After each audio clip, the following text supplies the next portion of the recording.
Hello বন্ধুরা, দেখো দিদিভাই আজকে পাবদা মাছ দিয়ে আমড়া দিয়ে রান্না করবে। তার জন্য পেঁয়াজ বাটা নিছি একটু, তারপরে জিরে মরিচ বাটা নিছি, আর আছে আদা বাটা, আর আছে সর্ষে বাটা। এই দিয়ে দিদিভাই আজকে আমড়ার তরকারি হবে পাবদা মাছ দিয়ে।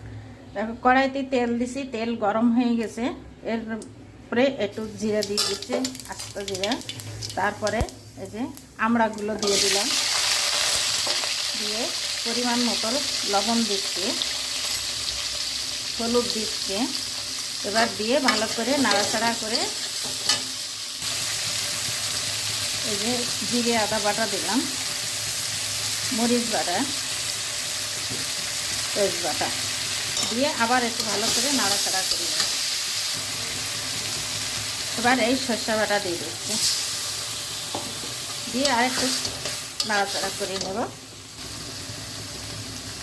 দেখো এবার পরিমাণ মতো জল দিয়ে দিচ্ছি,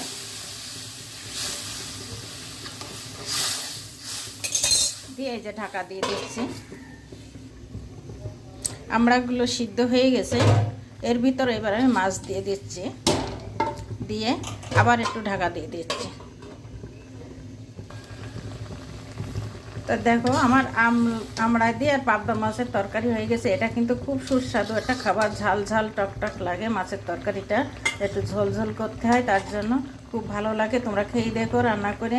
তা ভালো থাকো, সুস্থ থাকো, শুভ দুপুর।